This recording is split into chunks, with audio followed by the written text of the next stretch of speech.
Hugutin mo, ilabas mo, i-share mo, Kahugot TV, Kahugot TV, Kahugot TV, Kahugot TV, Kahugot TV, Kahugot TV. Dear Kuya Bono, ako po si Jewel. Isinilang sa isang pamilyang isang kahig, isang tuka. Pero tao kami, Kuya Bono. Hindi kami hayop, manok o ahas na tumutuka. Pero may bahagi ng buhay namin noon na para kaming hayop dahil sa malubhang kahirapan sa buhay sa isang liblib na barangay sa Pangasinan. Dati halos dampa lang ang bahay namin. Tumutulo pa ang kugon na bubong kapag umuulan at wala kaming kuryente, wala kaming TV man lang.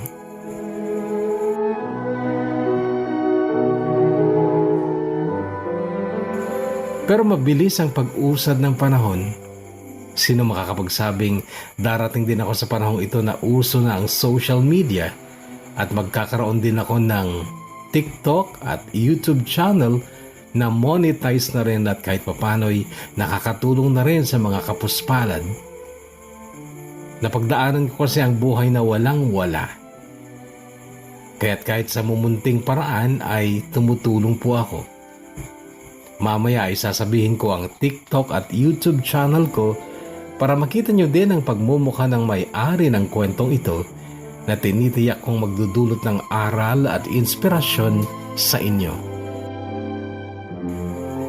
Gusto kong bitawan ang mga salitang ito, Kuya Bono, bilang panimula. Hindi kasalanan na ipinanganak kang mahirap, pero kasalanan kung ika'y mamamatay pa ring mahirap.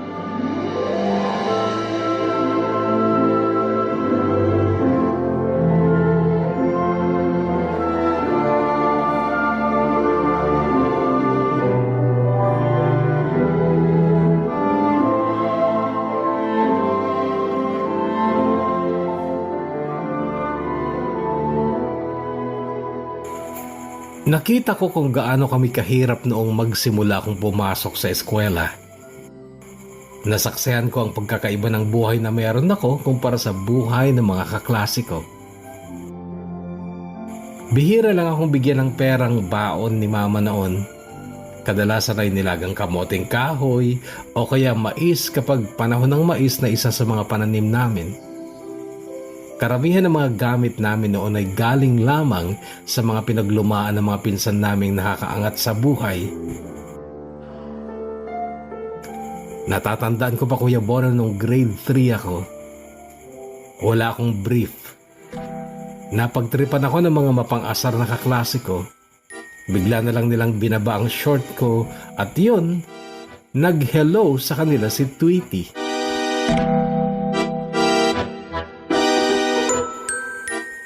Hindi ko makakalimutan yun, Kuya Bono, kasi gumawa talaga ako ng paraan noon para makabili ako ng brief. Sumama ako kay mama noon na magbunot ng punla ng palay. Ako ang taga-bunot, ang mamang ko ang tiga-ayos at taga-bigkis. E di ayon, nabilhan niya ako ng 2 brief na tigsa 10 piso ang isa. Tuwang-tuwa ako nun, Kuya Bono, at sa school ay inaabatan kong hubaran ulit nila ako at nang makita nila ang bago kong brief.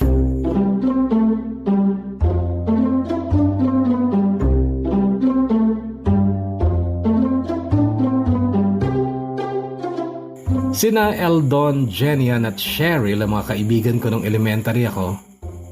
Proud akong sabihin na ako ang pinakamatalino sa kanila, pero ako naman ang pinaka-poor.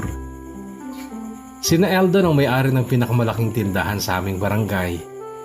Pamilya naman ni Cheryl ang may-ari ng bakery sa amin at si Jenny Ann ay may mga magulang na magaganda ang trabaho. Samantalang ang pamilya ko ay umaasa lang sa sinasaka ng papang ko. Kapag hindi pa anihan, walang pera.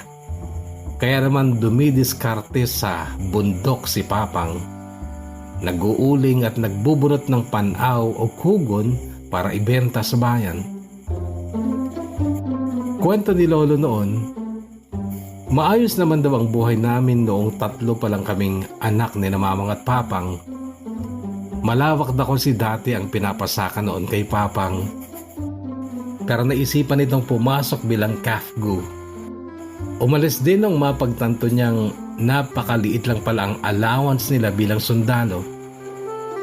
Kaya lang nung bumalik siya sa pagsasaka ay maliit na lamang ang lupang pinasaka sa kanya kasi pinasaka na sa iba noong mga panahong isa siyang kawani ng Citizens Armed Force Geographical Unit o CAFGU.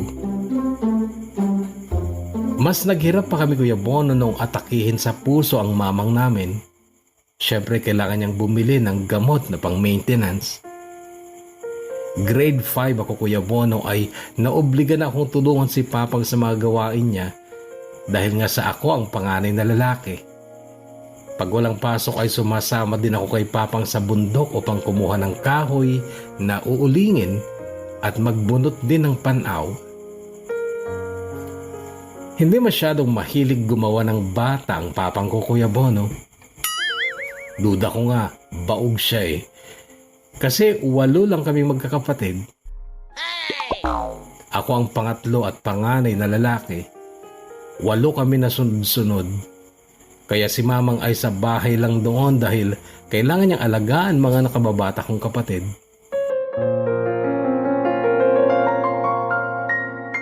Noong talagang hikahos na kami sa buhay ay kinailangan pa ng panganay naming ate na pumasok bilang katulong sa bayan kapalit ng pagpapaaral sa kanya.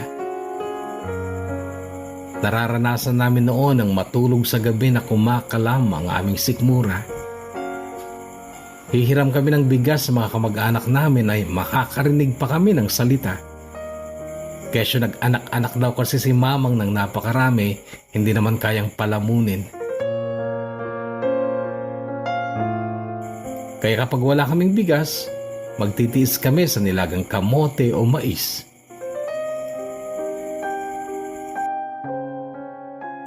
Noon Kuya Bono ay mulat na ang mata ko sa masakit na katotohanan ng pagiging mahirap. Kaya naman ikinintal ko noon sa isipan ko na magtatapos ako ng pag-aaral at magsisikap upang maiahon sa hirap ang aking pamilya.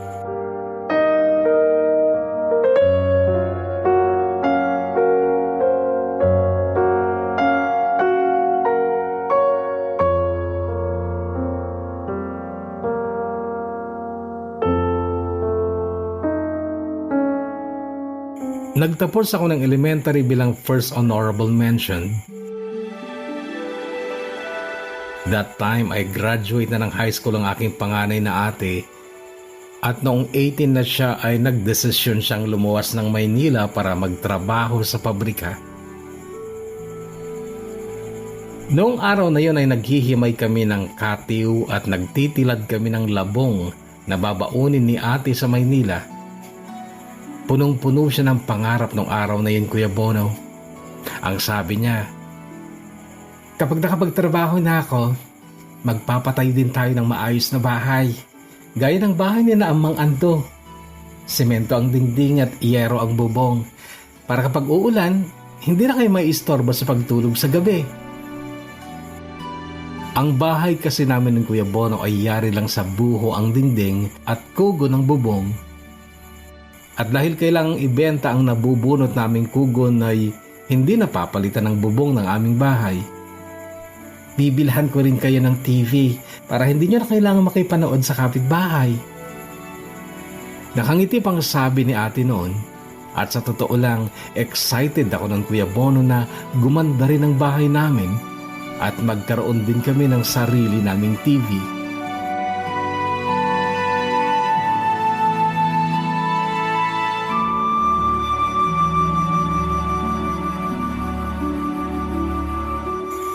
Kaya lang noong mga panahong yon ay ang daming pagsubok sa buhay namin. Sa mura kong edad noon ay nababahala ako sa maaaring mangyari sa aming pamilya, lalo na noong si Papang ay nagkaroon pa ng kaso. Siya ay dinemanda ng aming kapitbahay at natakot ako noon Kuya Bono na makukulong ang aming ama.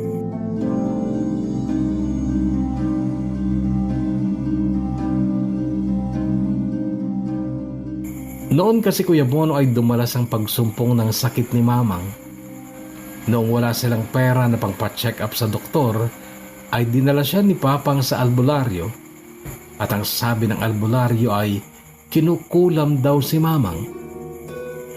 Sumanib daw kay Mamang ang mangkukulam at inamin niyang kinukulam nga niya si Mamang at sinabi pa nito ang pangalan niya. Ang pangalang binanggit Kuya Bono ay kapitbahay namin. Kumalat ang balita tungkol sa aming kapitbahay na di umano ay mangkukulam. Salamat sa mga marites na nagparating sa kanya at syempre nagalit siya. Paninirang puri daw yon at dinimanda nga niya ang papang namin. Hindi siya pumayag na maayos yun sa barangay Kuya Bono kaya't inakyat ito sa korte. Napilitang kumuha si Papang ng abogado niya dahilan upang mabenta ang kalahati ng loteng kinatitirikan ng aming bahay. Noon ay apektado na rin ang pag-aaral naming magkakapatid, lalo na ako na high school na noon. Dahil sa walang pamasahe Kuya Bono ay hindi ko nabubuo ang isang linggong pasok. Madalas ay absent ako. Kaya noong closing ay sobra akong nanghinayang dahil wala na ako sa top. Wala na akong natanggap na karangalan. Lalo pa ako nawalan ng gana noong second year high school na ako Kuya Bono dahil doon sa isang teacher ko na kahilig magpasaring tungkol daw sa proper uniform. Tamadong-tamado ako Kuya Bono at yumuyuko na lang ako kapag ganun dahil sa kahihiyan. Masikip at naninilaw na kasi noon ang puting uniform ko. Nagsusuot din ako noon ng puting t-shirt pero may tatak na produkto o pangalan ng politiko. Yung mga pinamimigay lang ng mga tindahan at mga politician. Wala naman akong magagawa kasi wala kaming perang pambili ng bagong puting t-shirt. At ako, gusto ko lang namang pumasok sa klase. Gusto ko lang mag-aral.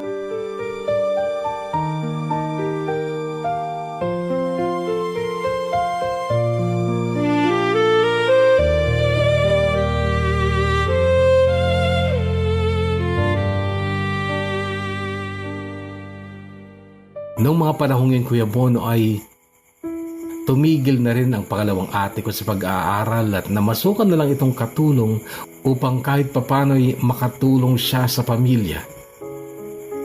Lubhading ikinasasama ng loob ni Mamang noon ang bigla ang pag-aasawa ng panganay naming ate na nag-iwan sa amin ng pag-asa noon na patatayuan kami ng bagong bahay, bibilhan ng TV. Hindi naman natupad dahil inuna naman niya ang pag-ibig. Lalo pang sumusumpong ang sakit ni Mamang noon dahil sa masasakit na pangyayaring yun noon sa buhay namin. Pero wala din siyang magawa kundi ang umiyak na lang. Ang sabi ni Mamang sa akin noon, "Ikaw Jewel, magtapos ka ng pag-aaral mo. O huwag ka muna mag-aasawa para balang araw, matulungan mo ang mga kapatid mo." "Opo, Mamang. Pangako, magiging teacher ako."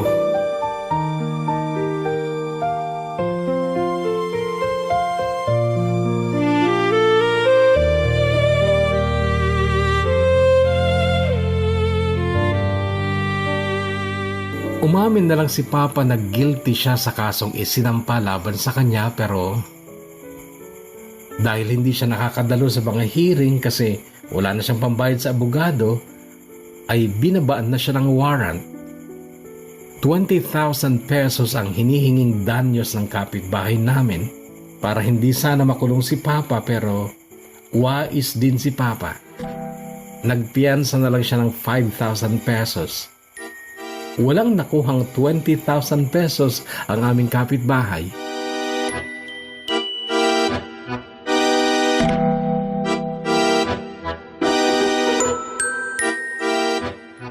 Noong third year na ako sa high school ay nag-asawa na rin ang pangalawa kong ate kaya naman natigil na rin ang kanyang suporta sa amin noon.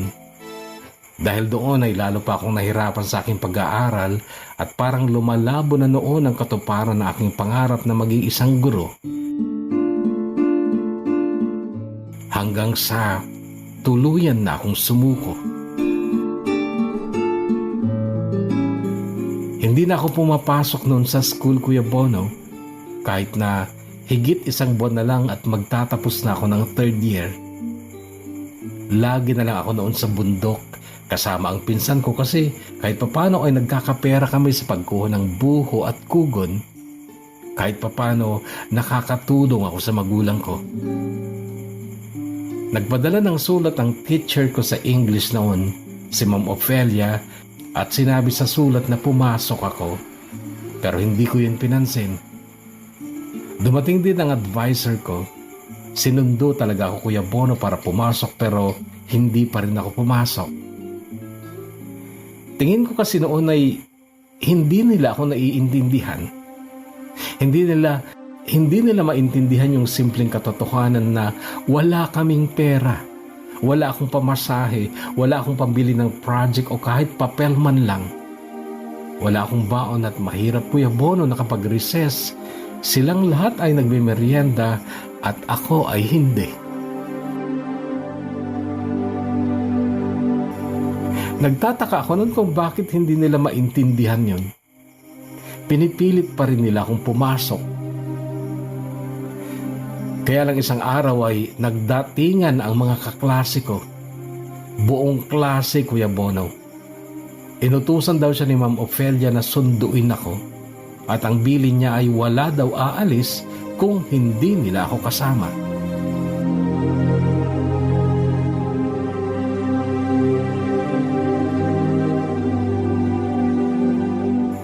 Napapayag nila ako, Kuya Bono, na pumasok.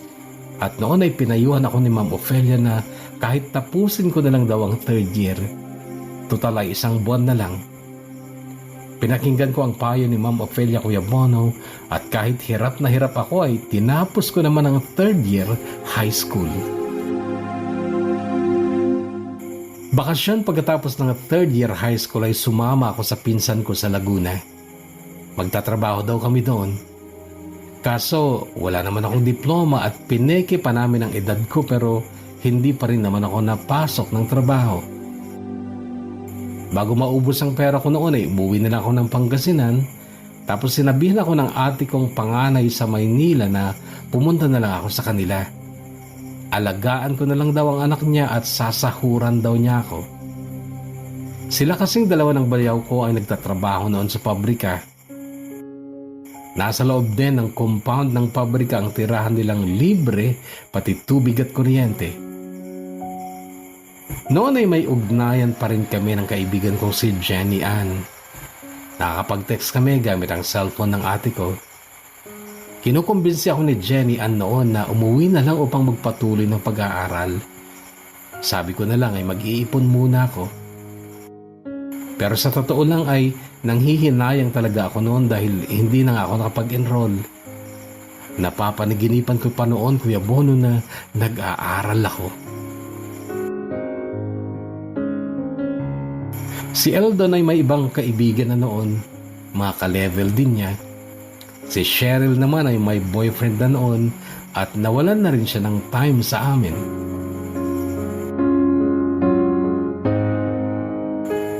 May isang araw na inilabas ko sa kalsada ang pamangkin kong inaalagaan ko. Nilapitan ako ng incheck na boss ni na ate. Lagi ko siya nakikita, Kuya Bono, pero noon lang niya ako kinausap at inalok niya ako ng trabaho. Kinausap din niya noon ang ate ko. Noon ay nagpasya na lang si ate na dalhin na lang ang anak nila sa biyanan niya upang ako ay makapagtrabaho din sa pabrika. Nung una, tagawalis lang ako, pero naging kasundo ko si Kuya Dong na machine operator at kapag walang boss namin ay tinuturuan niya ako sa makina. Kaya naman noon ay nai-enjoy ko na ang pagtatrabaho ko sa pabrika.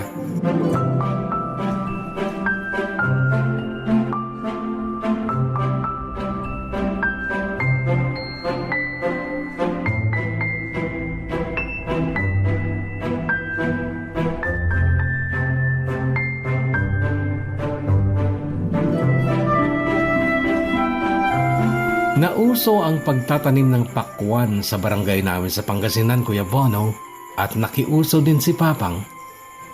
Umuwi ako noon upang tulungan siya dahil malakas daw ang kita sa pakwan. Pero dahil nga sa baguhan lang kami sa pagpapakwan ay naging malaking challenge sa amin yun. Pero rewarding talaga ang hirap namin dahil after 2 months lang, nag-anihan at totoo ngang malaki-laki ang kitaan.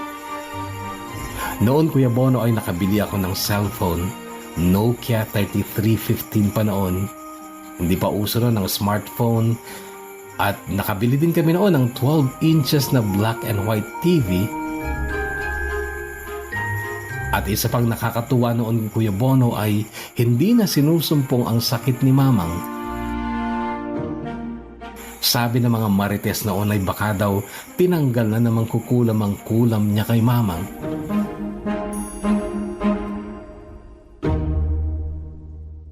Bumalik ako sa Maynila upang maging machine operator sa pabrika. Ang bayaw ko na asawa ni Ate Alma ay lumipat sa ibang pabrika na mas mataas ang sahod. Si ate naman noon ay nagtindahan na lang at gumagawa ng mga merienda na tinitinda ko naman sa pabrika. 16 lang ako nun, Kuya Bono, at 200 pesos per day lang ang sahod ko, pero nakakatulong na ako nun kahit papano sa pag-aaral ng mga kapatid ko. At sa edad kong 16 noon, Kuya Bono, ay siya ko palang unang pagkakataong makaranas ng first love.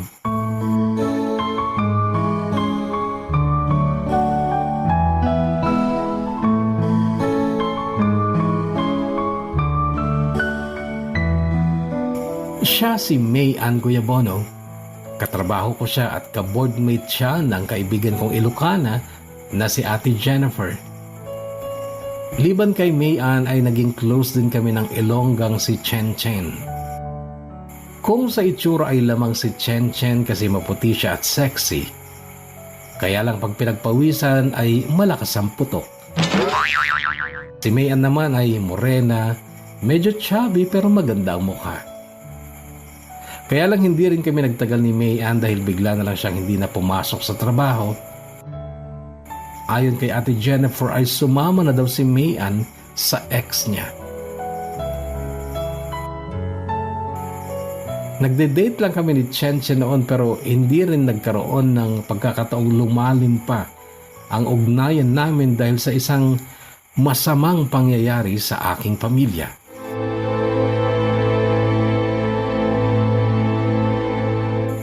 Isang gabing galing ako ng trabaho ay nadatnan kong umiiyak ang ate ko.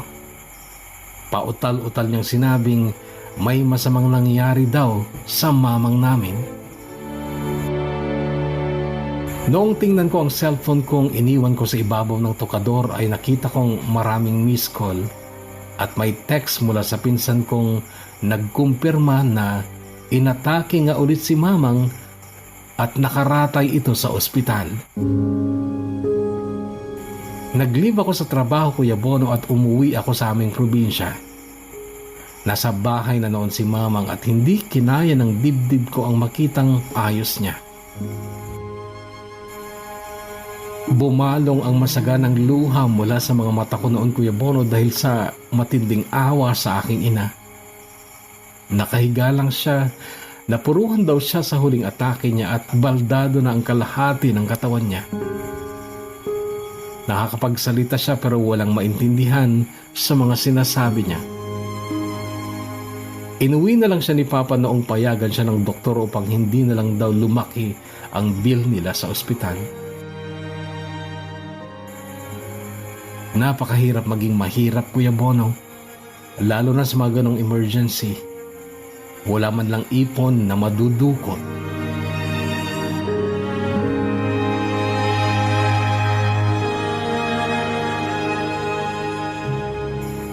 Bumalik ako ng Maynila noon na lutang pa rin ang isip ko. Napapaluha ako sa mga alaala ng mamang ko noong maliliit pa kami. Hinahabol niya kami ng pamalo kapag makukulit kami. Pinipilit kaming patulugin sa tanghali pero tumatakas naman ako. At kapag nagising siyang wala ako sa tabi niya ay tiyak may kurot ako mula sa kanya o kaya papaluin ako ng pat-pat. Pero kapag may lagnat naman kami, Sobra ang pag-aalaga at pag-aasikaso niya sa amin. At para kumain kami at uminom ng gamot ay binibilhan pa niya kami ng Royal. Natatakot ako nun, Kuya Bono, sa maaaring mangyari sa mamang ko. Hindi ako handa na mawala siya.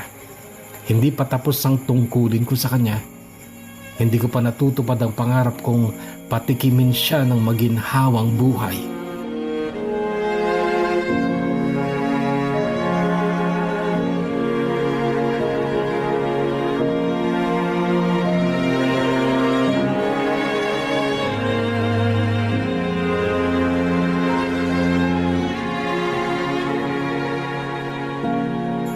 Ilang buwan na ang lumipas ay hindi pa rin magaling si Mamang. Pinaalbularyo na naman siya ni Papang at ang sabi ng Dr. Kwak-Kwak ay kinulam na naman daw si Mamang at nilagyan daw ng lamig ang binti niya kaya hindi siya makalakad. May nabalitaan din si Papang na magaling na manggagamot sa Maynila. Sa kagustuhan niyang gumaling si Mamang ay ibinenta niya ng tuluyan ang natitirang lupa namin kung saan nakatirik noon ang aming bahay. Nakiusap na lang siya noon sa kapatid niya na magtayo ng maliit na bahay sa lote ni Uncle. Pumayag naman ito dahil lumuwas na sila ng Maynila. Habang naroon sila ay nakitira sila sa tirahan namin pero noong maubos na ang baon nilang pera na pinagbentahan ng lupa, ay nagpasya silang umuwi na ng probinsya. Kinausap din ako ni Papang noon na sumama na lang ako sa kanila at ako daw mag-aalaga kay Mamang at mga nakababatang kapatid ko dahil siya ay magtatrabaho bilang karpintero. Malayong mas malaki ang kikitain ni Papang kesa sa kinikita ko sa pabrika. Kaya iniwan ko ang trabaho ko at sumama ako sa kanila pag-uwi ng Pangasinan. Naging taong bahay nga ako noon, Kuya Bonong, kahit na lalaking lalaki ako. Ang naging routine ko noon ay lahat ng gawaing bahay, pagpapakain at pagpapaligo sa mamang ko, pag-aasikaso sa mga kapatid ko. Pinagtiyagaan kong hilutin ang paa at katawan ni Mamang gamit ang lana o langis ng niyog. Gumawa din si Papang noon ng hawakan ni Mamang, isang mahabang kawayan ng magkabilang dulo ay nakakabit sa mga haligi ng aming bahay. Hanggang sa dumaan ang ilang buwan, Kuya Bono, ay nakakalakad na si Mamang gamit ang tungkod at maayos na rin ang kanyang pananalita sa awa ng Diyos.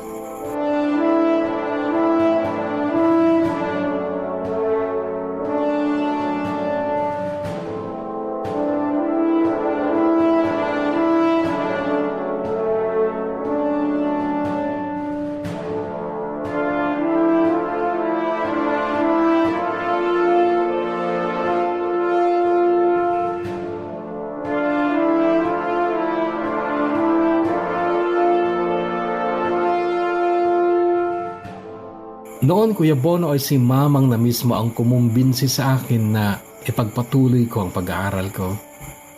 Bagay na tinutulan ko nung una kasi matanda na ako para bumalik pa sa high school. Kaya lang naalala ko ang pangarap kong maging teacher kaya pumasok ulit ako kahit nakakahiya. Pero si Ma'am Ophelia, andun pa rin ang kanyang suporta at tiwala sa akin. Kalaunan ay nagkaroon na din ako ng mga kaibigan sa katauhan ni na Ferdinand, Nonoy, Rogelio at James. Si James ang itinuring kong best friend, Kuya Bono, dahil napakabait niya. Sila ng mama niya. Naikwento ni James sa mama niya ang katayuan ko sa buhay at sinabi ng mama niya na doon na lang daw ako kakain ng tanghalian sa kanila. Nakakahiyaman, Kuya Bono, pero itinuring ko nilang silang pamilya na kahit kailan ay hinding-hindi ko kakalimutan.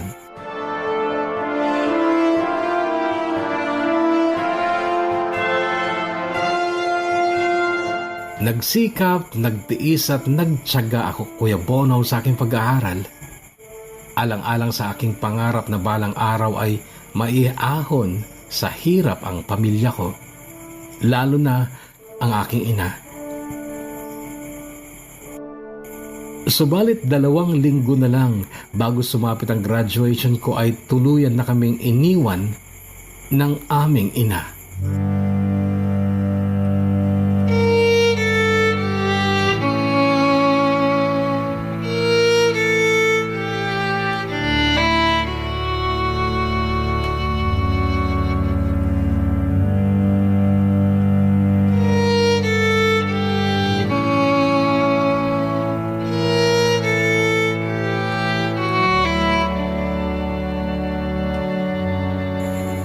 Nagsilang pa si mama ng aming bunso bago siya nawala.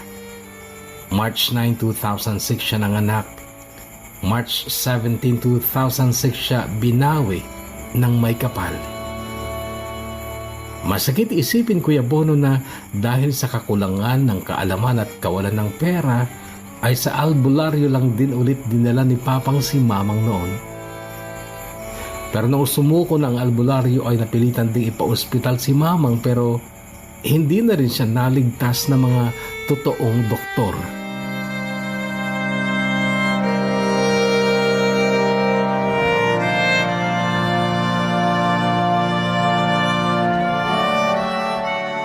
Nagtapos ako noong April ng taong yon bilang second honorable mention.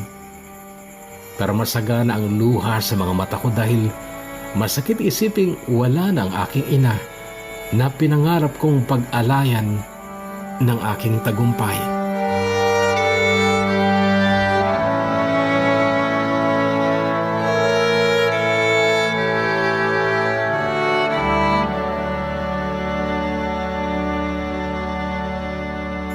Hindi ako kayang pag-aralin ni Papang sa kolehiyo kaya tinanggap ko na lang na bigo ang pangarap kong maging isang guro.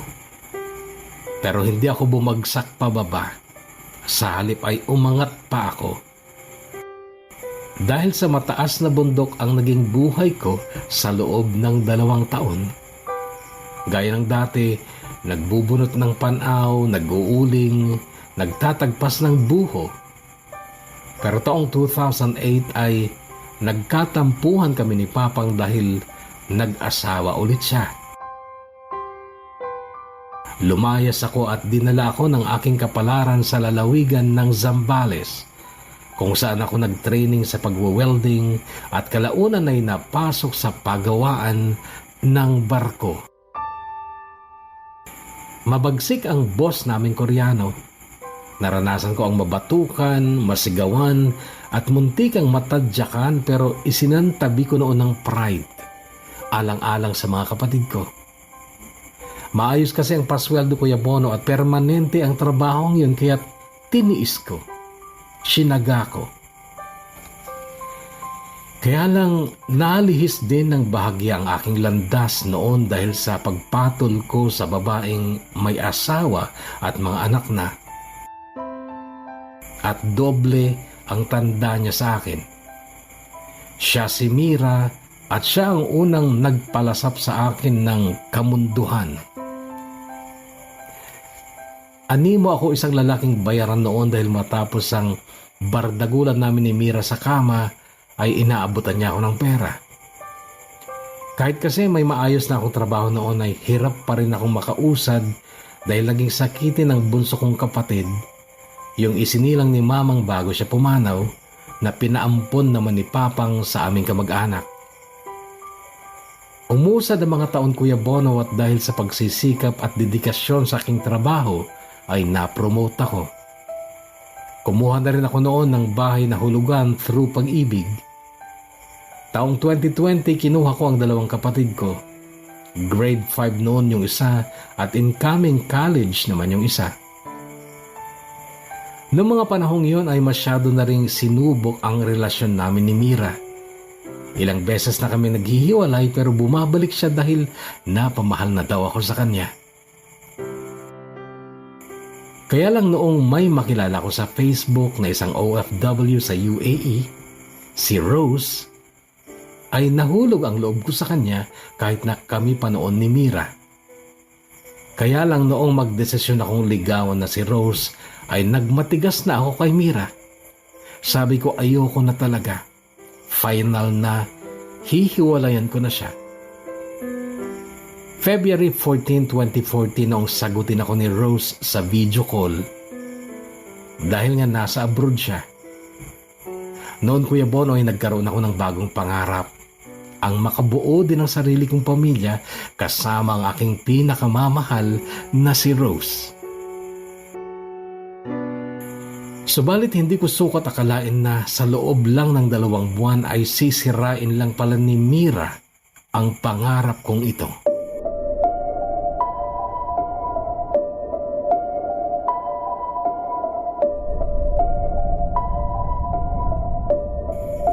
Two months na kami ni Rose noon at nagtag siya sa akin ng kanyang mansari message sa Facebook.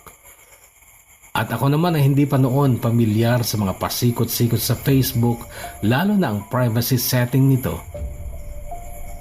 At nakita ni Mira ang tinag sa akin ni Rose. Gumamit si Mira ng dummy account upang iskandalohin ako. May sakit pa naman ako noon kaya't hindi ko na monitor ang Facebook ko na pinasabugan na pala ni Mira ng paninira. Sinabi niya doon ang pagpatol ko sa kanya kapalit ang pera.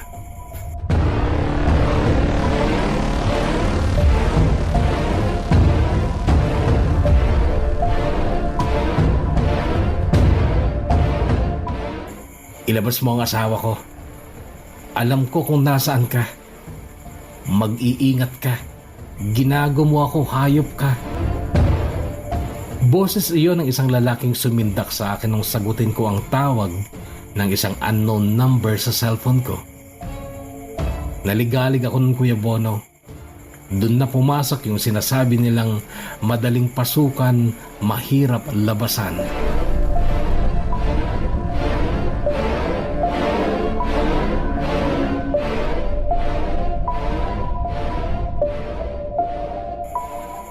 Ang masakit, Kuya Bono, magsisiman ako noon ay huli na dahil nandoon na ako sa sitwasyong kailangan kong pagbayaran ng pagkakamali kong pagpatol sa babaeng may asawa na. Kinabukasan, lalabas sana kami ng kapatid ko para magpa-blatter nang dumating ang isang may edad ng lalaki at 2 dalaga. Hinahanap sa akin si Mira. Tiningnan ako mula ulo hanggang paa ng lalaki. Dinuroan naman ako ng isang dalaga habang ang isa ay nagbi-video. Mga anak at asawa pala yun ni Mira. Tanging ang nasabi ko lang noon ay matagal na kaming wala ni Mira. Alam kasi ng isang dalaga ang relasyon namin ni Mira kaya't ako ang itinuro. Pero that time, Kuya Bono, ay sumama na si Mira sa bago niyang lalaki na isang jeepney driver. Hindi ko alam ang gagawin ko nun, Kuya Bono. Mabuti na lang at nandoon ang kapatid kong sumunod sa akin. Kumuha siya ng itak at nagbanta siyang pagtatatagain niya sila kung hindi pa sila aalis. Itinuloy ko ang reklamo ko sa kanila, pero yung isang dalaga na lang ang humarap dahil noon ay sumampa na daw ulit sa barko ang tatay niya. Kinausap pa ako ni Mira, iurong ko na daw yung demanda ko sa asawa at mga anak niya. At siya na daw ang bahala sa pamilya niya. Kaya lang ibang klase talaga si Mira. Sa huling sandali ay nilait pa ako. Ang sabi niya, "Akala mo naman patay na patay ako sa'yo? Uy, hindi ka gwapo, no? Hindi ka makinis. Iyang maitim mong batuta lang may pagmamalaki mo sa akin."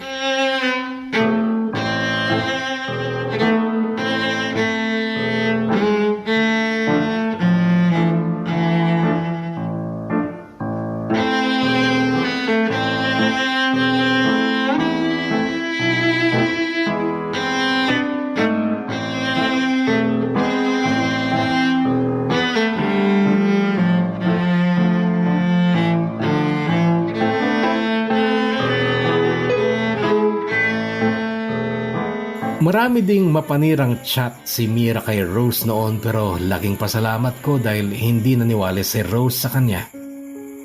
Noon ko napatunayan kung gaano ako kamahal ni Rose, Kuya Bono, kahit na noon na hindi pa kami nagkikita sa personal. Pero noon ay pinipilit ko na siyang umuwi at magpakasal na kami.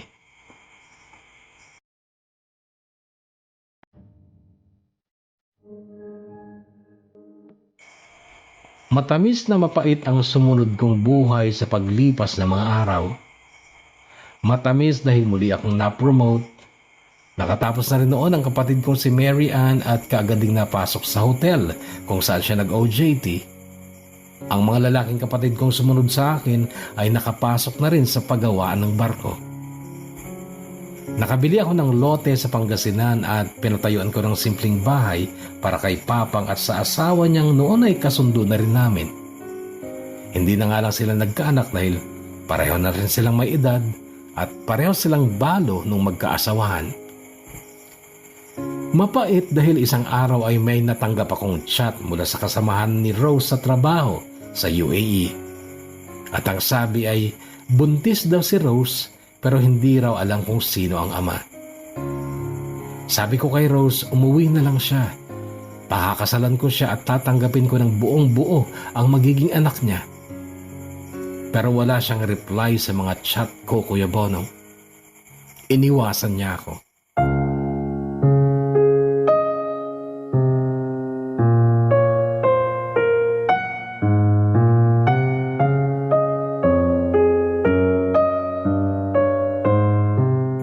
Si Papang naman noon ay nagpahula pa. Ang sabi daw ng manghuhula ay may iba na raw inuuwian si Rose. Natawa na lang ako noon dahil alam kong gusto na nila talaga ako mag-asawa kasi nga naunahan na ako ng mga kapatid ko.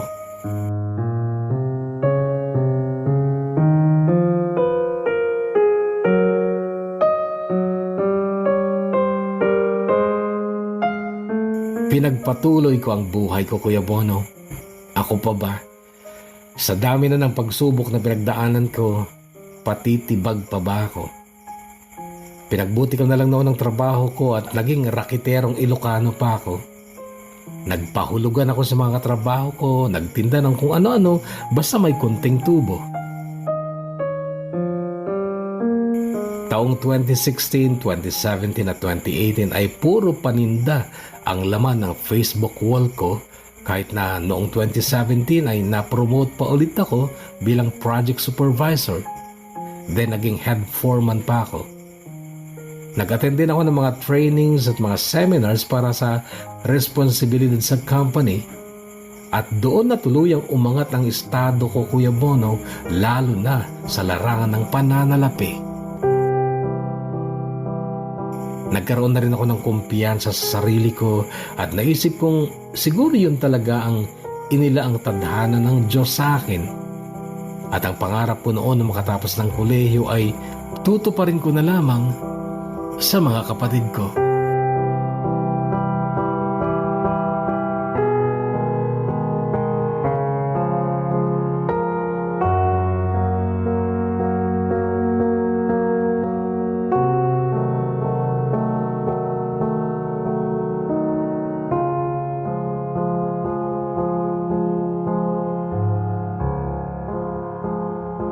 January 12, 2019, sa edad na 32 ay ikinasal na din ako, Kuya Bono, sa asawa ko ngayon na si Rose.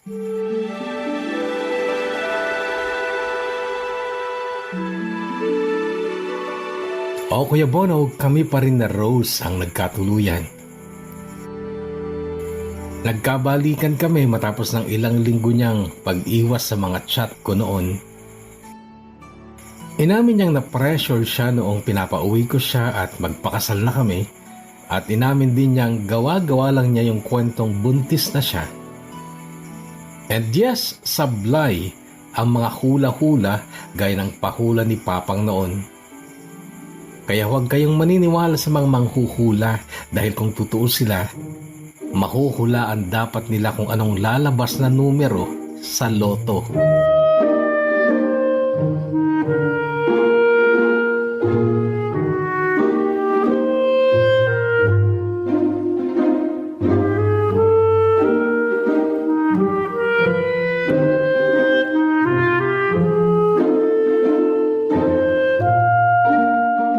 Nagkaroon ng retrenchment sa aming kumpanya na siyang nagtulak sa akin para mag-resign na lang.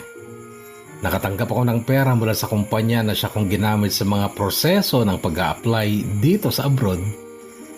Sa perang natanggap ko sa company ay nakapag-open din ako ng maliliit na negosyo sa village namin sa Zambales. Pisonet, vendor wifi at tindahan. Nag-flight ako papunta dito sa Japan matapos ng 3 buwang pag-aaral ng Nihongo sa Hisada Institute sa Cavite. Pero pagdating dito sa Japan ay nag-aral pa rin ako ng Japanese bago tuluyang makapagsimula sa shipyard bilang shipwelder. Mataas ang sweldo dito Kuya Bono pero hindi ako nagpakakontento. Nag-invest pa rin ako sa mga business at properties sa Pilipinas na pinamahala ko sa mga kapatid at mga bayaw ko. Pero ang mga business na yon ay giniba naman ng pandemya.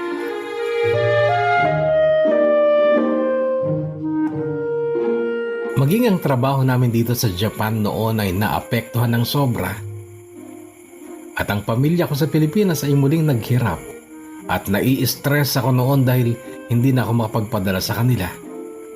Naisip ko noon, kinakarma na yata ako sa mga mali kong nagawa noon.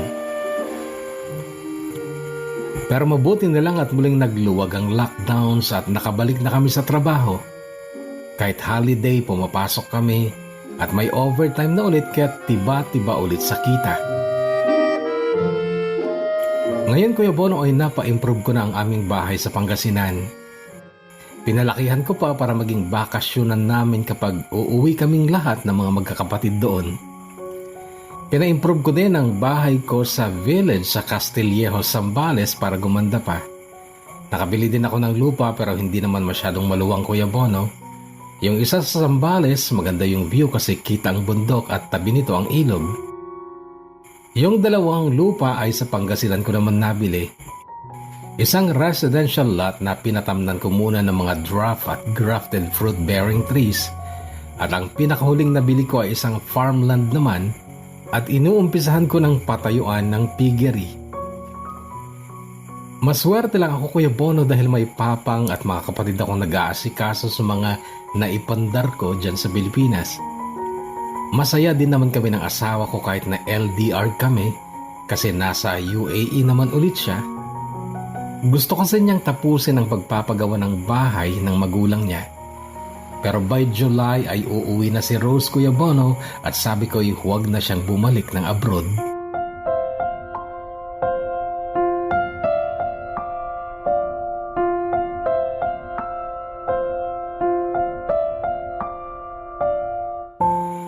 Ang best friend kong si Jenny Ann ay nasa piling na rin ni Lord. 2010 noong siya ay lumisan na hindi man lang nakapag-asawa. Kumain lang daw siya ng karne ng kambing. Sumakit ang tiyan, dinala sa ospital pero hindi niya nakinaya. Si Eldon na aking kababata ay maganda na rin ang buhay sa Qatar. Si Cheryl ay buhay reyna na rin siguro dahil OFW din ang kanyang mister. Si James na best friend ko noong muli ako nag-aral ng high school, noong 4th year ako, ay isa ng engineer ngayon at nagtuturo sa isang university sa Maynila. Nakakalungkot lang dahil ang kanyang ina na naging napakabait sa akin noon ay iginupo naman ng sakit na cancer.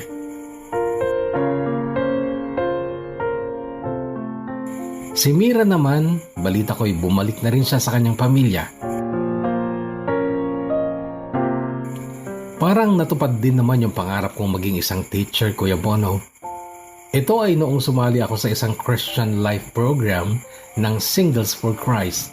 At isa sa mga program nila under Cornerstone ay ang pagtuturo sa mga batang grade 2 and 3 na hindi marunong magbasa. Taong 2018 noon bago ako magpunta dito sa Japan. Naging bahagi ako sa programang ito sa school sa village namin. Hindi lang pagbabasa ang naituro namin sa mga bata kundi mga activity din na nahuhubog ang pagiging Kristiyano ng mga bata. Libre ang mga school supplies at pamerienda sa mga bata na sponsored ng mga titos at titas sa aming Christian community. Nahumaling ako sa pakikinig ng mga kwento sa channel mo, Kuya Bono, kaya sana ay mabasa mo din itong kwento ko. At maraming salamat in advance. Sa mga gustong makakita ng aking simpleng itsura, pwede po ninyong bisitahin ang aking TikTok na From This sa Japan at ang YouTube channel kong Kaprobinsyanong Pinoy sa Japan. Pa-follow at pa-subscribe na din po kung hindi kalabisan. Gumagalang at nagpapasalamat, Jewel.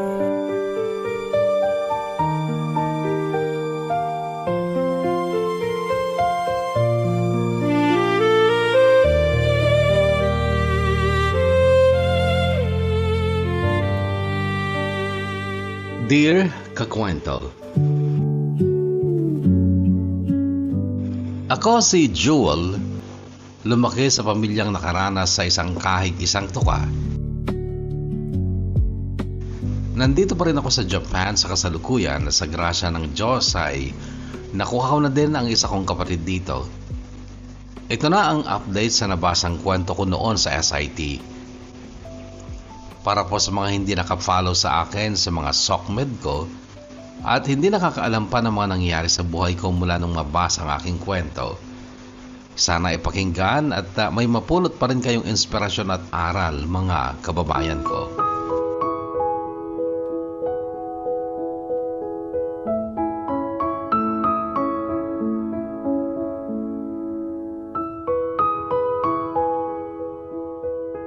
Isang mapagpalang araw at oras, Kuya Bono, at sa lahat ng kaabang kakwento at kahugot na patuloy na nakikinig ng kwentong may aral at inspirasyon sa buhay na inyong binabasa hango sa tunay na buhay, Kuya Bono.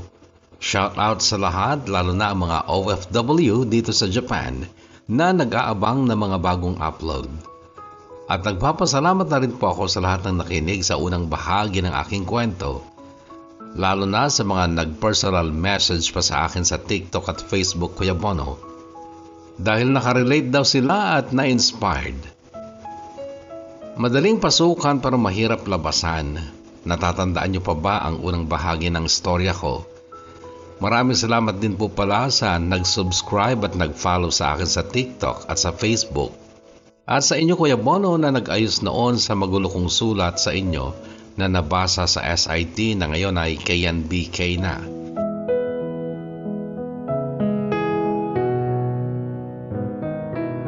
Apat na taon din ang nakalipas mula noong natapos kong isulat buwan ng Abril din noon at naipadala ang aking kwento.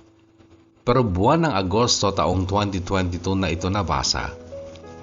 Tandang-tanda ko pa noong mag-message kayo, Kuya Bono, para iklaro ang ibang pangyayari. Nasaktong naka-home quarantine ako dahil nagpositibo ako sa COVID-19 dito sa Japan.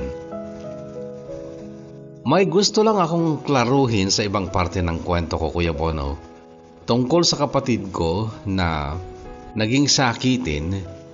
Hindi po ang bunso na pinaampon kundi ang pangalawa sa bunso, si Rene, na siyang pinaaral ko mula grade 4 hanggang kolehiyo, na naging dahilan para hindi pa rin kami makausad kahit na may permanente na akong trabaho. Taong 2010, hindi po 2020, ko sila dinala sa inuupahan ko palang noon na bahay bago kami nakalipas sa kinuha kong bahay sa isang simpleng village sa Castillejos. Sa unang bahagi ng kwento ko, sabi ko noon, hindi mo kasalanan na pinanganak kang mahirap, pero kasalanan mo na kung mamamatay ka pa ring mahirap. May nabasa akong nambash sa akin sa pananaw ko na yun, Kuya Bono. Sa totoo lang ay hindi naman po ako yumaman, pero malayo na sa sitwasyong halos walang makain. Umaasa sa bigay ng nakakaluwag-luwag na kamag-anak ang mga sinusuot o walang panghanda kapag may birthday at walang pampa-check up kapag may sakit ang aking pamilya. Sa pangalawang yugto ng aking kwento, gusto kong mag-iwan ng katagang ang buhay ay puno ng sorpresa.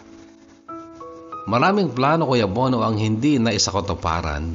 Plano namin noon ng asawa kong si Rose na isa ring OFW na July ng taong 2022 ay uuwi na for good at susunod na din after ng 3 years contract ko ng October para simulan na din namin ang bumuo ng aming pamilya.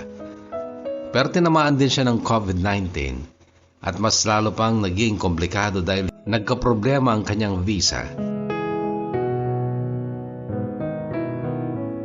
Labis din akong na-stress noon, Kuya Bono, dahil ang naumpisahan naming business sa babuyan ng tatay ko ay nalugi dahil sa sakit ng baboy na kumalat sa halos buong Pilipinas. Nag-try pa kami ng ilang ulit, Kuya Bono. Nag-alaga ng mga inahin pero nangamatay din ang mga anak na iba at napilay sa hindi alam na dahilan ang inahin na naging dahilan ko para mag-give up na lang kaysa patuloy na malugi at nagpapagod lang ang tatay ko sa pag-aasikaso. Nag-alala din ako noon na baka hindi na ako ma-renew pa dahil patapos na noon ang pangatlong taon ng kontrata ko bilang trainee. Pero sabi nga nila, laging may ibibigay ang Diyos na isang biyaya. Dahil muli pa akong na-renew ng aking employer for SSW1 or another 5 years at pwede nang magbakasyon yearly.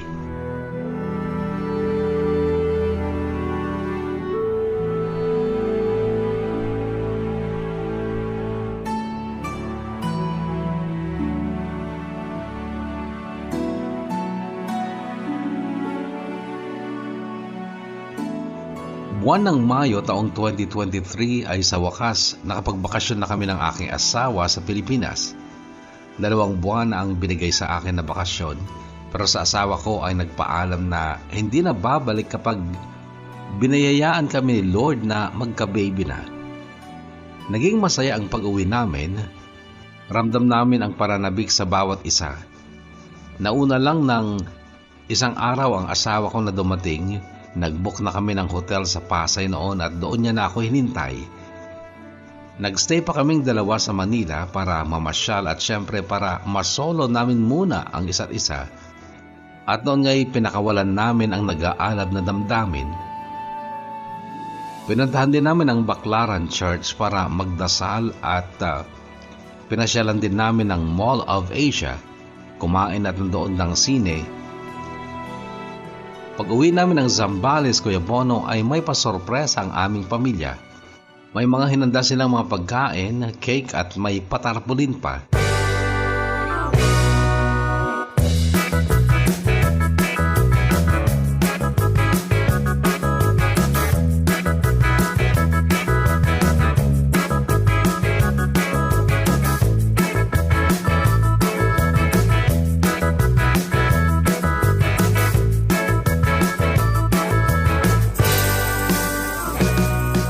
Pinasyalan din namin noon ang mga nabili naming lupa sa Zambales at sa unang pagkakataon ay nakita ko na ng personal ang bahay na napatayo para sa tatay at stepmother namin sa Pangasinan, na siyang magiging bakasyonan din naming magkakapatid pag uuwi kami ng Pangasinan.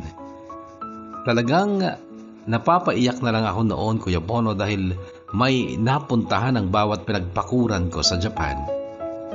Masarap sa pakiramdam na yung dating nakikipatayo lang ng bahay sa lupa ng ante ko, ngayon ay may mga lupa ng bakante pa, at maliban pa sa pinatayuan namin ng babuyan, bago kami umuwi noon ay nagpalagay ako ng 10 biik na binenta namin noong nakauwi na kami at kinatay ng graduation ng kapatid ko. At sa mga kakwento natin na nakafollow sa akin sa TikTok, Facebook ay malamang napanood na nila mga reels at upload ko sa TikTok. Umuwi din kami sa La Union, Kuya Bono, at ang bahay na inumpisahan din ng asawa ko para sa pamilya niya ay tapos na din sa first floor. Nagstay din kami sa Baguio ng 3 days and 2 nights, Kuya Bono, at parang yun na naman ang pangalawa naming honeymoon.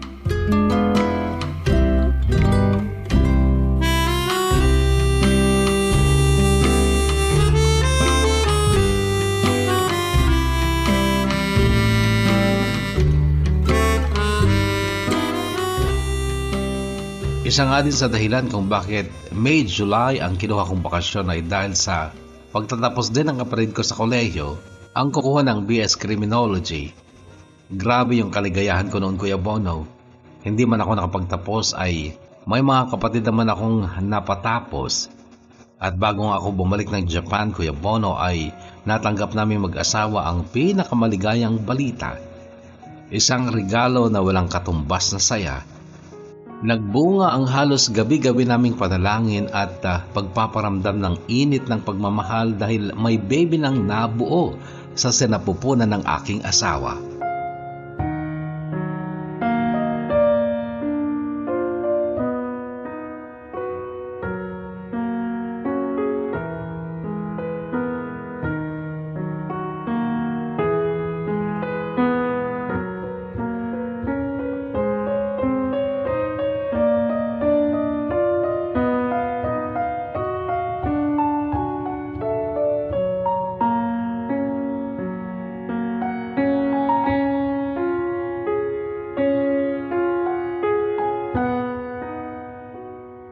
Noong panahong yun, Kuya Bono, baon ko ang panibagong inspirasyon pagbalik ng Japan.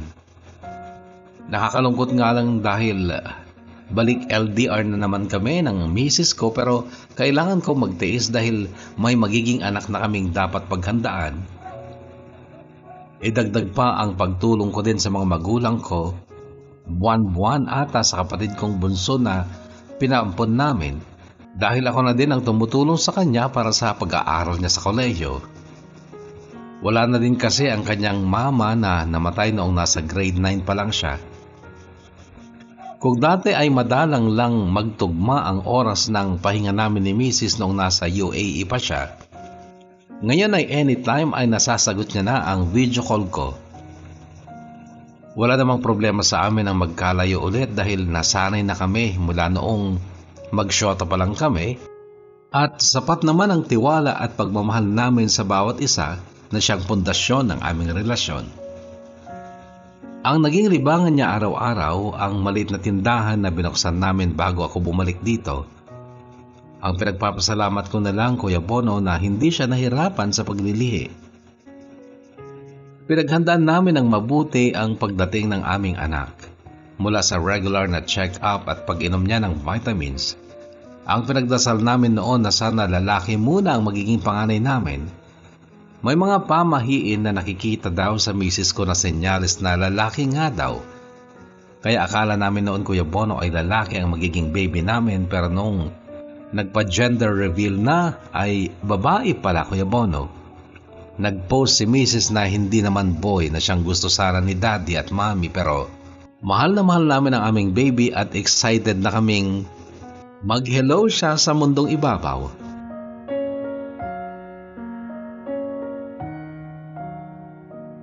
Kaya lang sa hindi inaasahang pagkakataon ay nadulas si Mrs. sa banyo.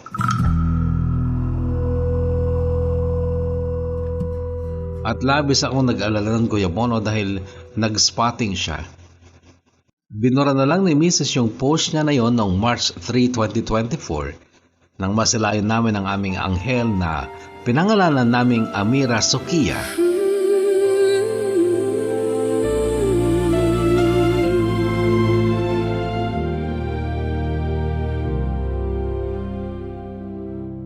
Hey, angel baby,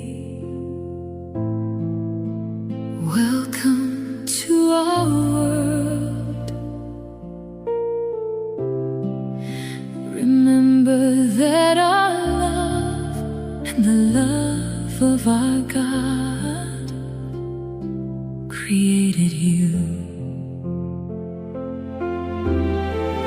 You're our precious gift, we'll treasure for life. We will cover you with care and utmost love as long as we live. Hey, angel, our baby, we are blessed to have you. You're a gift from God, and forever we'll love you.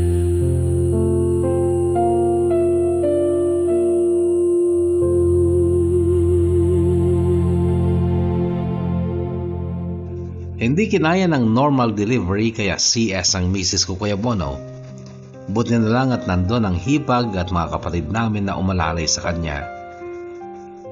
At sa anak ko, akala ko tuloy-tuloy na ang kaligayahan ng aming pamilya, Kuya Bono, pero hindi ko maisip na dadaan ako sa stress at anxiety dito sa Japan.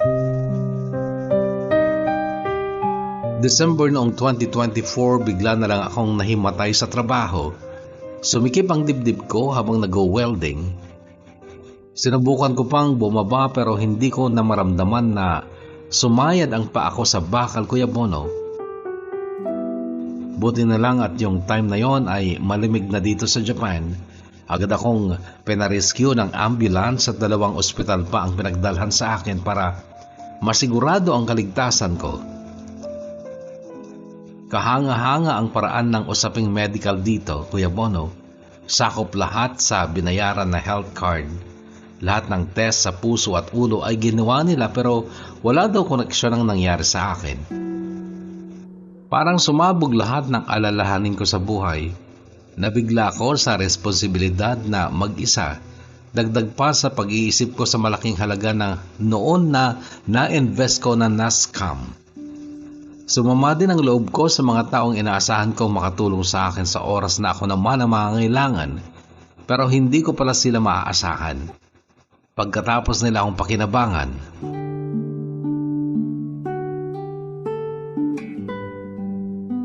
noong panahong kasi na yon, Kuya Bono, halos maubos ang naipon namin nung umuwi kami dahil sa pagre-renovate ng magiging kwarto ng anak namin at pagpapakabit ng solar sa bahay para komportable sila kahit mawalan ng kuryente. Noong time na yon ay kumuha din kasi ng BS Criminology si Bunso at sa private university din nag-aral. Labis na nag-alala ang aking pamilya, lalo na ang aking asawa noon. Mas okay daw na umuwi na lang muna ako. Pinagdesisyon din ako ng boss ko noon na magbakasyon muna dahil ang initial assessment ng doktor ay dumadaan ako sa stress at anxiety na hindi ko lubos maisip na ganun na pala yun. At doon ko naisip na muling magsimba dito, Kuya Bono. Naging busy na ako sa maraming bagay at aminado akong nakalimutan ko ng tumawag at magpasalamat sa Panginoon. Sa tulong ng mga totoong kaibigan ko na laging nagpapalakas ng loob ko para daw sa anak at asawa ko ay nalampasan ko din, Kuya Bono, ang stress at anxiety. May nakilala din akong Chinese na nag-alok sa akin na mag-reseller ako ng bigas, Kuya Bono, at yun nga ang naging extra income ko dito. Kapag walang pasok ay gumagawa din ako ng biko para ibenta sa kapwa ko Pinoy na hanggang ngayon ay tinatangkilik pa din naman ng mga kababayan natin. Dahil sa pinagdaanan ko na yun, Kuya Bono, ay sinikap kong ibalik ang sarili ko sa Diyos dahil aminado ako na noon ay nagkaroon ako ng spiritual dryness. Naging aktibo na ako sa simbahan dito sa Japan. Naging lektor at minsan ay sakristan din ako dito. Naging aktibo ako sa pakikilahok sa mga kababayan natin dito sa lugar namin. Noong nakaraang taon ay sinimulan ko ang Pinoy Grand Meetup Day. Isang program na nagsama-sama kaming mga working and living dito sa lugar namin sa Imabari, Ihemi.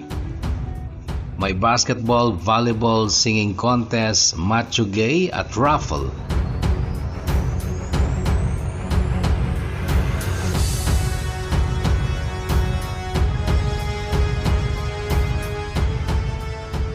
February 2024 ay muli akong nagbakasyon, Kuya Bono, at sa kauna-unahang pagkakataon ay nakita at nayakap ko na ang aking anak. Iba ang feeling pala, Kuya Bono, iba ang saya. Tila napawi ang hirap at pagod ko sa pagtatrabaho. Pagsalubong pa lang nila sa akin sa airport ay naiyak na ako. Ito yung pinakaasam-asam kong mangyari lalo na tumatanda na kami ni Mrs. Dati, napapasana all lang ako kapag may amang umiiyak na nayayakap ang anak pag uwi galing abroad. At ngayon nga ay ako na ang nakakaranas noon. Sinabay na nga namin ang binyag at first birthday niya, Kuya Bono. Maraming naging bisita mula sa pamilya namin ni Mrs. Mula sa La Union at Pangasinan, tila naging family reunion ng aming pamilya.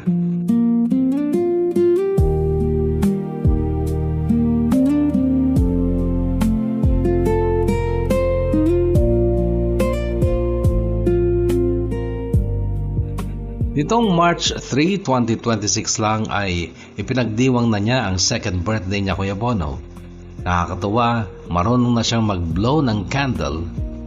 Kita na ang excitement sa mukha niya habang nagbubukas ng mga regalo sa kanya. Hindi ako nakauwi, Kuya Bono. Pinaranas ko din sa anak ko ang Jollibee Kiddie Party. Marami na siyang alam, pati po magdasal ay nagiging routine na nila ni Mrs. paggabi at kapag kakain.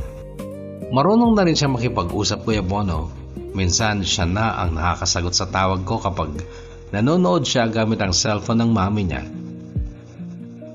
May mga mabibigat na problema pa rin akong napagdadaanan, Kuya Bono, dito sa trabaho at sa pamilya, lalo na sa mga kapatid ko.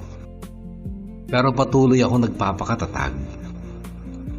Kahit may asawa at anak na ako ay patuloy pa rin naman ang suporta na ibinibigay ko sa tatay ko at sa asawa niya buwan-buwan.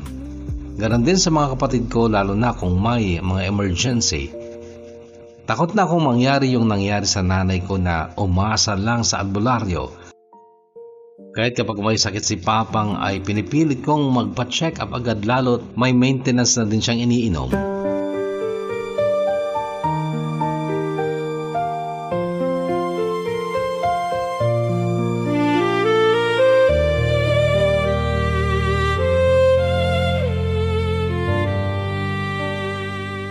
Pinaranas ko rin ang bonggang birthday celebration sa Papang ko, Kuya Bono, nung ika-65th birthday niya. May banda, maraming handa at lechon, maraming kabaryo din namin ang dumalo. Minsan naiisip ko din ang mamang, sayang at hindi niya na naabutan ng pagkakataon na ganito para maranasan din sana niya ang maginhabang buhay namin ngayon. Wala na din akong naidagdag pa sa mga lupa na nabili ko noon. Maliban sa pagpaparenovate sa dating paupahan na bahay ng Mrs. sa Subic, pinagawa naming 3 pinto ang simpleng boarding house, Kuya Bono, at iyon ang isang source of income ni Mrs. Nakaraang taon ay sinubukan na din ng kapatid ko na si Rene ang mag-board exam. Nag-resign muna siya sa trabaho at nag-review, at sa hawa ng Diyos ay naipasa niya Take 1 ang August Criminology Board Examination. Hindi nga lang siya nahabol sa PNP quota kaya nag-try siya sa BJMP. Pero mukhang hindi para sa kanya, Kuya Bono. Kaya nag-apply muna siya sa Makati bilang admin assistant sa isang private company. Pero kinukumpleto na lang niya ang requirements niya at magta-try naman siya sa PNP ngayong April, Kuya Bono. Ang bunso namin ay 3rd year na rin sa BS Crim next school year. Habang tinatype ko itong kwento ko, Kuya Bono, ay may na-receive nga akong message tungkol sa retake ko sa exam ko para sa upgrade ng aking visa status. Buti na lang at hindi ko pa na-send, Kuya Bono. Pumasa na daw ako at magiging unlimited working visa na ang status ko at may chance na din na madala ko ang pamilya ko dito. Unang na-type ko ay nagplano na ako mag for good next year sana kapag natapos ko ang last year para sa SSW1 visa ko na maximum of 5 years lang after ng trainee visa namin sa first 3 years. Yun nga lang ay nabago agad ang plano ko. Naisip kong binigyan pa ako ng chance ni Lord para makatulong hindi lang sa pamilya ko kundi para sa ibang tao. At isa sa mga dahilan kung bakit ko gustong ipadala agad itong kwento ko bago matapos ang buwan ng Abril ay may gusto sana akong hilingin sa mga makakarinig o makakapanood nitong kwento ko. Hihingi po sana ako ng suporta para sa aking munting charity works yearly na Balik Biyaya program kung saan namimigay kami ng mga school supplies sa mga batang nangangailangan.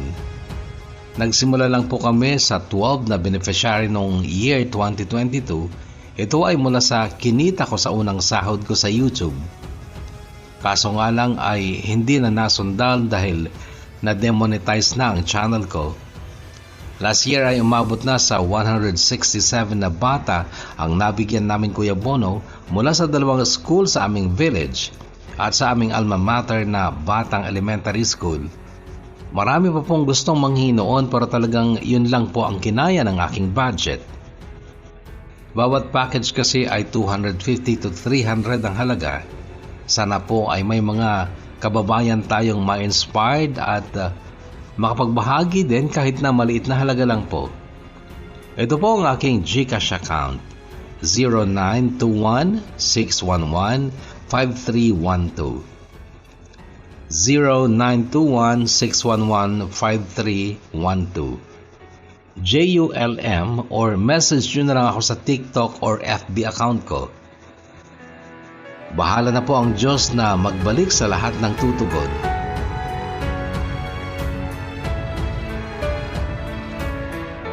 Kuya Bon, mayroon din po pala akong give love para naman po sa mga cancer warriors at persons with special needs na inumpisahan namin ng birthday ko last January. Pwede po akong mag-attach sa mga pictures para ma-prove na legit po ang sinasabi ko para sa mga tagapakinig na gustong magbahagi. Hanggang ngayon, wala pa akong ibang hangad kundi ang makatulong sa pamilya ko, ang makita na kaming lahat ay nakaahon na sa hirap. Hindi na maranasan ng mga anak namin ang hirap na naranasan namin noon habang lumalaki kami. At batid kong naka-align lahat ang mga plano at pinagdadasal ko mula sa Diyos. Una, magkaroon ng permanenteng trabaho, mapaaral ang nakababata kong mga kapatid, magkaroon ng sariling lupa at bahay, makatagpo ng asawang magmamahal at syempre ang biyayaan ng baby.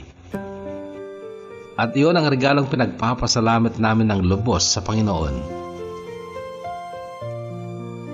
Pa-shoutout na din Kuya Bono ang tinuturing na naming panganay na si Kuya Michael, anak po ng aming stepmother. Napakinggan daw niya ang aking kwento. Isa po siyang Victory bus driver biyaheng Santa Cruz, Zambales to Dagupan City, vice versa. Hanggang dito na lang Kuya Bono ang aking magulong pagkukwento. Salamat and more power sa inyong programa. God bless and sayonara. Lubos na gumagalang, Jewel Meru ng Imabari, Japan. Hinugot na kwento iyong napakinggan.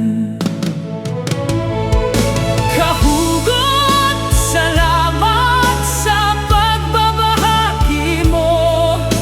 Ito'y gintong yaman ng Kahugot TV.